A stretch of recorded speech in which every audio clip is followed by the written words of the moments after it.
On a beaucoup parlé du harcèlement, des situations de collectifs au travail, de l'inertie de l'administration. Et en fait, on a peu parlé des obligations de l'administration, qui en a aussi. Les fonctionnaires ont des devoirs, c'est vrai, mais ils ont des droits. Et moi, je voulais vous parler de la protection fonctionnelle, qui est certainement un droit dont vous avez entendu parler, mais qui reste un peu nébuleux, j'imagine.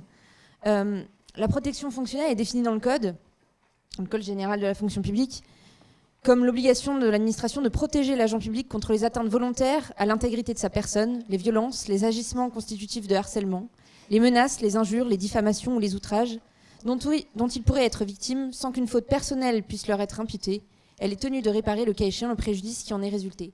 La protection fonctionnelle, en fait, c'est un dispositif qui oblige l'administration, d'abord, à faire cesser les attaques. Donc les menaces, les violences, le harcèlement, les injures, les rumeurs. Quand on est victime, souvent, ça commence par là, par des rumeurs. Et ensuite, l'administration a aussi l'obligation d'apporter une assistance notamment juridique, notamment en remboursant les honoraires d'avocats. Et elle a aussi, et c'est une dimension de la protection fonctionnelle qui est souvent oubliée par l'administration, parce que l'administration, souvent, lorsqu'elle accorde la protection fonctionnelle, se contente d'un joli papier vous disant que vous êtes protégé, mais il ne se passe rien derrière. En réalité, l'administration, une fois qu'elle a donné la protection fonctionnelle, a l'obligation de réparer les préjudices subis. Et quand on parle de préjudice, on parle de tous les préjudices. Donc il y a évidemment le préjudice moral, il y a évidemment le préjudice de carrière, mais il y a aussi le préjudice de réputation qui peut être réparé au titre de la protection fonctionnelle, et c'est quelque chose qu'il faut demander. Alors, Guillaume le sait, c'est souvent un combat, c'est parfois très long, parce que l'administration souvent ne répond pas, ça fait partie de son silence, de son inertie, et c'est aussi pour ça que nous, avant d'être l'avocat d'Elpen, on était surtout les avocats de Guillaume, et c'est un combat qu'il faut mener et qu'il faut continuer de mener, parce que la protection fonctionnelle peut vous protéger et peut vous protéger dans le temps et aussi réparer les préjudices. C'était le message un peu d'espoir aussi que je voulais faire passer, mais je voulais aussi dire, parce qu'on en a beaucoup parlé avec Guillaume, et je sais que c'est quelque chose dont il voulait que je parle aujourd'hui, qui est le temps des procédures. Quand on n'a pas la protection fonctionnelle, qu'on doit aller se battre pour l'obtenir et qu'on doit aller devant le tribunal administratif, parfois même devant la cour, et puis même encore plus loin parfois, c'est un temps qui est très long. C'est malheureusement, le temps des procédures est très différent du temps du quotidien. Je le dis parce que c'est quelque chose qui fait beaucoup souffrir, je crois, pour en avoir beaucoup parlé, notamment avec Guillaume, qu'il faut en avoir conscience aussi. Parce que ce temps-là permet aussi, de l'autre côté, de se rétablir, de prendre le soin de sa santé. Alors on a parlé du congé longue maladie tout à l'heure, mais je pense que ce n'est pas véritablement le principal congé dont vous devez vous parler aujourd'hui, parce que quand on est victime de harcèlement moral, ce à quoi on a droit en réalité, c'est ce qu'on appelle le CITIS. C'est le congé pour la maladie professionnelle ou pour l'accident de travail. Et c'est ce congé-là qu'il faut demander, parce que ce congé-là, il vous permet d'avoir votre plein traitement et il vous permet d'avoir du temps. Il n'est pas limité dans la durée. Il n'est limité que dans la durée de votre arrêt de travail. Et c'est ce congé-là qui vous permet de vous rétablir, et aussi, et parce que c'est important et parce que la prise en charge, notamment psychologique, a un coût.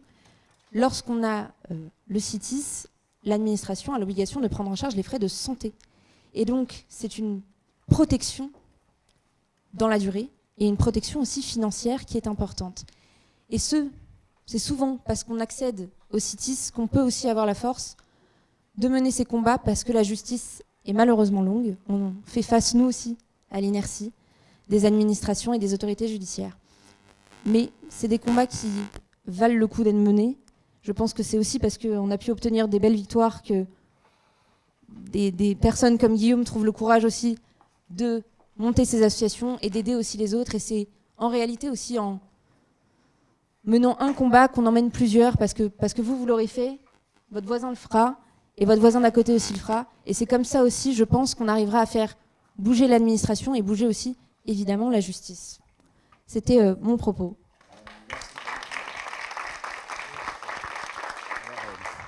Merci beaucoup, Benoît, pour notamment l'article qui sera publié, qui fera le point. Et merci beaucoup, Justine, pour ce problème effectivement du temps, car le temps est une souffrance, mais qui qui est utilisé, en tout cas c'est mon point de vue, mais qui est utilisé par l'administration pour vous donner des faux espoirs.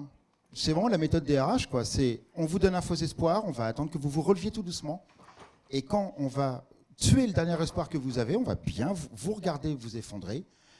Et là, et c'est malheureusement l'enchaînement, et c'est l'enchaînement nécessaire de la conférence, c'est que le risque, au final, c'est le risque suicidaire. Mais il faut bien comprendre qu'effectivement, les avocats, tout comme les victimes, tout comme leurs représentants, tout comme les syndicats également, il faut aussi le dire, sont menés en bateau par, je suis désolé de le dire, ce n'est pas une administration qui est totalement fautive. Pour ma part, je pense qu'il faut détacher la faute du service pour les agents qui font ce qu'ils font. C'est-à-dire que, puisqu'on parle d'un cas personnel, par exemple, supposons que cet agent ait eu, après 3 ans de combat, un CITIS et une protection fonctionnelle, et que 2 ans après, non seulement l'académie concernée n'a rien payé, et quand je dis rien, c'est rien, c'est 0 sur 30, 40, 50, 60 000 euros. Et je ne parle pas effectivement de tout le reste, le préjudice moral, carrière, réputation. Des agents comme ça, on en a des dizaines dans l'association. Ce n'est pas 3-4, c'est des dizaines. Et les autres n'ont pas encore fait leur déclaration. Et quand on se retrouve face à ça, nous, on pense que si on doit être loyal envers l'administration, mais que parallèlement à ça, on ne veut pas se laisser faire, eh bien, moi, la seule solution que j'ai trouvée, c'est détacher la faute du service. Alors, on en a parlé, Acteur Public a été plutôt réceptif, la DGRH un petit peu moins. En tout cas, leur silence en dit long, parce qu'en fait, ils ne nous répondent plus depuis qu'on leur a proposé ça. Donc, du coup, nous avons créé notre registre santé-sécurité au travail, nationalisé, complètement protégé, et ça, c'est notre intranet. Et ça, c'est notre réponse à une administration qui nous dit « c'est impossible, personne ne peut le faire ».